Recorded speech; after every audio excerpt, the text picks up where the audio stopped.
Hello friends, स्वागत है आप सभी का जी के ट्रैक यूट्यूब चैनल में। तो दोस्तों, आज की इस वीडियो में हम इंडियन पॉलिटिक्स से संबंधित 25 मोस्ट इंपॉर्टेंट क्वेश्चन देखेंगे जो आपके सभी आने वाले एग्जाम के लिए हेल्पफुल हैं। तो इसलिए आप वीडियो को पूरे एंड तक देखते रहिए। तो चलिए आज का वीडियो शुरू करते हैं। तो यहाँ पर आज का पहला क्वेश्चन है, संविधान के किस भाग में संविधान संशोधन की प्रक्रिया का उल्लेख है। तो देखिए, अगर आप किसी भी क्वेश्चन का आंसर जानते हैं तो नीचे कमेंट बॉक्स में बता सकते हैं, जिससे कि आप अपना रिवीजन भी कर सकें। तो इसका आंसर ऑप्शन सी हो जाएगा, भाग 20 में। तो देखिए, भारतीय संविधान में जो संविधान संशोधन किया जाता है तो ये अनुच्छेद 368 के तहत किया जाता है, जिसे कि भाग 20 में रखा गया है। और भारतीय संविधान में संविधान संशोधन करने की प्रक्रिया को दक्षिण अफ्रीका से लिया गया है, तो याद रखना है। इसके बाद क्वेश्चन नंबर 2 है, संविधान के किस भाग में पंचायती राज व्यवस्था संबंधी प्रावधान किए गए हैं।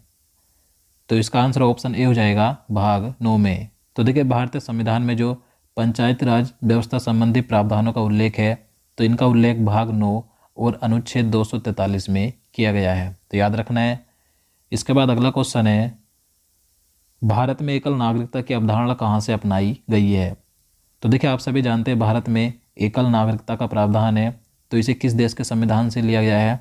तो भारत में एकल नागरिकता का प्रावधान किया गया है इंग्लैंड से, यानी कि ब्रिटेन के संविधान से। तो इसका आंसर ऑप्शन ए हो जाएगा। इसके बाद नेक्स्ट क्वेश्चन है, भारत के संविधान की 8वीं अनुसूची में कितनी भाषाएं हैं। तो देखिए, भारतीय संविधान की जो 8वीं अनुसूची है तो इस समय इसमें वर्तमान में 22 भाषाएं हैं, तो इसका आंसर ऑप्शन सी हो जाएगा। लेकिन देखिए, शुरुआत में यानी कि मूल संविधान में शुरुआत में इसमें कुल 14 भाषाएं थी, लेकिन इसके बाद इसमें 21वां, 71वां और 92वां ये 3 संविधान संशोधन किए गए थे, जिसके बाद इसमें 8 भाषाएं जोड़ी गई थीं। तो कुल मिलाकर इस समय भारतीय संविधान की 8वीं अनुसूची में 22 भाषाएं हैं, तो याद रखना है। इसके बाद अगला क्वेश्चन है, अंग्रेजी किस राज्य की राजभाषा है। तो देखिए, आप सभी जानते हैं अंग्रेजी किस राज्य की राजभाषा है, तो ये नागालैंड की राजभाषा है, तो इसका आंसर ऑप्शन सी हो जाएगा। देखिए, नागालैंड राज्य की स्थापना 1 दिसंबर 1963 को हुई थी और इसकी राजधानी कोहिमा है। इसके बाद अगला क्वेश्चन है, राष्ट्रपति सर्वोच्च न्यायालय से संविधान के किस अनुच्छेद के अंतर्गत परामर्श ले सकते हैं। तो देखिए, महत्वपूर्ण प्रश्न है, तो इसका आंसर ऑप्शन डी हो जाएगा, अनुच्छेद 143 के अंतर्गत। तो देखिए, भारत के राष्ट्रपति सर्वोच्च न्यायालय से अनुच्छेद 143 के अंतर्गत परामर्श ले सकते हैं, तो याद रखना है। इसके बाद नेक्स्ट क्वेश्चन है, राष्ट्रपति संविधान के किस अनुच्छेद के अंतर्गत लोकसभा को भंग कर सकते हैं। तो इसका आंसर ऑप्शन ए हो जाएगा, अनुच्छेद 85 के अंतर्गत। तो देखिए, भारत के राष्ट्रपति लोकसभा को भंग यानी कि लोकसभा का विघटन कर सकते हैं, तो इसका उल्लेख अनुच्छेद 85 के 2 के ख में किया गया है, तो याद रखना है। इसके बाद क्वेश्चन नंबर 8 है, संविधान के किस अनुच्छेद द्वारा संसद की संयुक्त बैठक का प्रावधान किया गया है। तो देखिए, जो संसद की संयुक्त बैठक होती है यानी कि लोकसभा और राज्यसभा की जो संयुक्त बैठक होती है, तो इसका प्रावधान अनुच्छेद 108 में किया गया है, तो इसका आंसर ऑप्शन बी हो जाएगा। इसके बाद अगला क्वेश्चन है, भारत के संसदीय इतिहास में अभी तक कितनी बार संयुक्त बैठक यानी कि संयुक्त अधिवेशन हुआ है। तो देखिए, अभी तक सिर्फ 3 बार ही संयुक्त बैठक बुलाई गई है, तो इसका आंसर ऑप्शन सी हो जाएगा, 3 बार। अब देखिए, कब कब 3 बार संयुक्त बैठक यानी कि संयुक्त अधिवेशन हुआ है लोकसभा और राज्यसभा का, तो इसे भी देख लेते हैं। तो देखिए, सबसे पहले संयुक्त बैठक 1961 में बुलाई गई थी दहेज प्रतिबंध विधेयक के लिए। इसके बाद 1978 में बैंकिंग सेवा आयोग विधेयक के लिए। फिर तीसरी बार बुलाई गई थी 2002 में आतंकवाद निवारक विधेयक के लिए। तो सिर्फ 3 बार ही अभी तक संयुक्त बैठक यानी संयुक्त अधिवेशन हुआ है, याद रखना है। इसके बाद नेक्स्ट क्वेश्चन है, संसद के दोनों सदनों के संयुक्त अधिवेशन की अध्यक्षता कौन करता है। तो इसका राइट आंसर ऑप्शन डी हो जाएगा, लोकसभा अध्यक्ष। तो देखिए, भारतीय संविधान के अनुच्छेद 118 के 4 के अनुसार संसद के संयुक्त अधिवेशन की अध्यक्षता लोकसभा अध्यक्ष करते हैं, तो याद रखना है। इसके बाद अगला क्वेश्चन है, संसद के संयुक्त बैठक को कौन संबोधित करता है। अब देखिए, बात करें संसद की संयुक्त बैठक होती है तो इसे संबोधित और इसे बुलाता कौन है। तो इसे बुलाते हैं और संबोधित करते हैं राष्ट्रपति, तो इसका आंसर ऑप्शन डी हो जाएगा। तो याद रखना है कि लोकसभा अध्यक्ष इसकी अध्यक्षता करते हैं संसद के संयुक्त बैठक की, और इसे बुलाता और संबोधित करते हैं राष्ट्रपति। इसके बाद नेक्स्ट क्वेश्चन है, संविधान के किस अनुच्छेद में धन विधेयक की परिभाषा दी गई है। तो इसका राइट आंसर ऑप्शन सी हो जाएगा अनुच्छेद 110 में। तो देखिए भारतीय संविधान के अनुच्छेद 110 में धन विधेयक को रखा गया, यानी कि धन विधेयक की परिभाषा दी गई है। और देखिए बात करें वित्त विधेयक की, तो वित्त विधेयक का उल्लेख भारतीय संविधान के अनुच्छेद 117 के 1 और 117 के 2 में किया गया है। तो आपको दोनों याद रखने हैं। इसके बाद अगला क्वेश्चन है, राज्य के विधानमंडल का गठन संविधान के किस अनुच्छेद के तहत किया जाता है? तो देखिए राज्य में जो विधानमंडल होती है तो इसका गठन भारतीय संविधान के अनुच्छेद 168 के तहत किया जाता है। तो इसका आंसर ऑप्शन बी हो जाएगा। इसके बाद अगला क्वेश्चन है, भारत के किसी राज्य की विधानसभा में अधिकतम कितने सदस्य हो सकते हैं? तो देखिए महत्वपूर्ण प्रश्न है, किसी भी राज्य की विधानसभा में अधिकतम सदस्यों की संख्या, यानी कि जो विधायक होते हैं विधानसभा में, तो इनकी अधिकतम संख्या 500 हो सकती है। तो इसका आंसर ऑप्शन सी हो जाएगा। इसके बाद अगला क्वेश्चन है, किसी राज्य की विधानसभा में सदस्यों की न्यूनतम संख्या कितनी हो सकती है? अब देखिए बात करें किसी राज्य की विधानसभा में सदस्यों की संख्या न्यूनतम यानी कम से कम कितने सदस्य हो सकते हैं? तो इसका आंसर ऑप्शन सी हो जाएगा 60। विधानसभा में सदस्यों की संख्या न्यूनतम 60 हो सकती है और अधिकतम 500 हो सकती है। लेकिन देखिए इसका एक अपवाद है, क्योंकि गोवा राज्य में सदस्यों की संख्या 40 है, मिजोरम में भी 40 है और सिक्किम में 32 है। तो याद रखना है।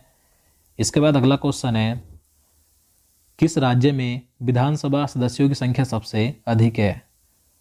तो इसका आंसर ऑप्शन ए हो जाएगा उत्तर प्रदेश में। तो देखिए उत्तर प्रदेश राज्य में विधानसभा सीटों की संख्या सबसे अधिक 403 है। और लोकसभा की बात करें, लोकसभा सीटों की संख्या भी सबसे अधिक उत्तर प्रदेश में है। यहाँ पर सबसे अधिक लोकसभा की 80 सीटें हैं। तो याद रखना है। इसके बाद अगला क्वेश्चन है, वर्तमान समय में देश में राष्ट्रीय पार्टियों की कुल संख्या कितनी है? तो देखिए इस समय वर्तमान में देश में राष्ट्रीय पार्टियों की कुल संख्या कितनी है? तो 8 है। तो इसका आंसर ऑप्शन डी हो जाएगा। अब देखिए ये 8 राष्ट्रीय पार्टी कौन कौन सी हैं देख लेते हैं। तो भारतीय राष्ट्रीय कांग्रेस, भारतीय जनता पार्टी, राष्ट्रवादी कांग्रेस पार्टी, बहुजन समाजवादी पार्टी, भारतीय कम्युनिस्ट पार्टी, मार्क्सवादी और भारतीय कम्युनिस्ट पार्टी, सर्व भारतीय तृणमूल कांग्रेस और नेशनल पीपुल्स पार्टी।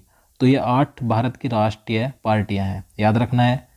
इसके बाद अगला क्वेश्चन है, भारतीय राष्ट्रीय कांग्रेस का गठन किस वर्ष में हुआ था? तो देखिए भारतीय राष्ट्रीय कांग्रेस की स्थापना कब हुई थी आप सभी जानते हैं। तो इसका आंसर ऑप्शन ए हो जाएगा 1885 को।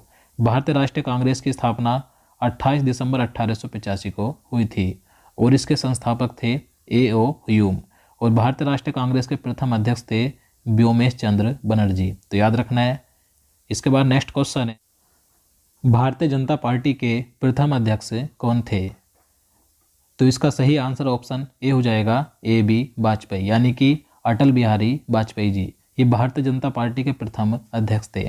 देखिए भारतीय जनता पार्टी की बात करें यानी बीजेपी की बात करें तो इसका गठन 6 अप्रैल 1980 को हुआ था और इसके संस्थापक थे अटल बिहारी वाजपेयी जी और लाल कृष्ण आडवाणी। तो याद रखना है। इसके बाद अगला क्वेश्चन है, भारतीय संविधान में राज्य के नीति निर्देशक तत्व कहाँ से लिए गए हैं? तो इसका आंसर ऑप्शन बी हो जाएगा आयरलैंड से। तो देखिए भारतीय संविधान में जो राज्य के नीति निर्देशक तत्व यानी कि नीति निर्देशक सिद्धांत है तो इन्हें आयरलैंड से लिया गया है। अब इसके बाद अगला क्वेश्चन है, भारतीय संविधान के किस अनुच्छेद में राज्य के नीति निर्देशक तत्वों का उल्लेख है? तो इसका आंसर ऑप्शन सी हो जाएगा अनुच्छेद 36 से 51 तक। तो देखिए भारतीय संविधान के भाग 4 और अनुच्छेद 36 से 51 तक राज्य के नीति निर्देशक तत्वों को यानी कि सिद्धांतों को शामिल किया गया है। इसके बाद अगला क्वेश्चन है, भारत का राष्ट्रपति किसका एक अभिन्न अंग है? तो देखिए भारत का जो राष्ट्रपति होता है तो ये संसद का एक अभिन्न अंग माना जाता है। तो इसका आंसर ऑप्शन ए हो जाएगा। तो देखिए संसद के 3 अंग होते हैं, लोकसभा, राज्यसभा और राष्ट्रपति। और संसद के सदन कितने होते हैं? 2 होते हैं, लोकसभा और राज्यसभा। तो याद रखना है। इसके बाद अगला क्वेश्चन है, भारत के पहले राष्ट्रपति के रूप में डॉक्टर राजेंद्र प्रसाद का चुनाव किस प्रकार से किया गया था? तो देखिए महत्वपूर्ण प्रश्न है। तो इसका आंसर ऑप्शन सी हो जाएगा संविधान सभा के द्वारा। तो देखिए भारत के जो प्रथम राष्ट्रपति थे डॉक्टर राजेंद्र प्रसाद, तो इन्हें किस प्रकार से चुना गया था? तो इन्हें संविधान सभा के द्वारा चुना गया था।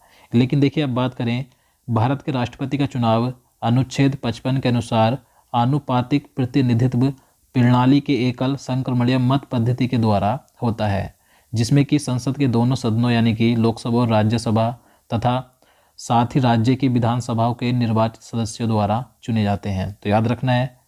इसके बाद अगला क्वेश्चन है, भारत के राष्ट्रपति किसके द्वारा चुने जाते हैं? तो मैंने आपको बता दिया है, तो इसका आंसर ऑप्शन डी हो जाएगा। संसद के दोनों सदनों के निर्वाचित सदस्यों और राज्य विधानसभाओं के निर्वाचित सदस्यों के द्वारा भारत के राष्ट्रपति का चुनाव होता है। इसके बाद अगला क्वेश्चन है, किस संसदीय समिति को प्राक्कलन समिति की जुड़वा बहन कहा जाता है? तो इसका सही आंसर ऑप्शन डी हो जाएगा, लोक लेखा समिति को। तो देखिए, लोक लेखा समिति को प्राक्कलन समिति की जुड़वा बहन कहा जाता है, याद रखना है। तो दोस्तों आज के लिए इतना ही। अब चलिए आज का प्रश्न देख लेते हैं, जिसका आंसर आपको नीचे कमेंट बॉक्स में बताना है।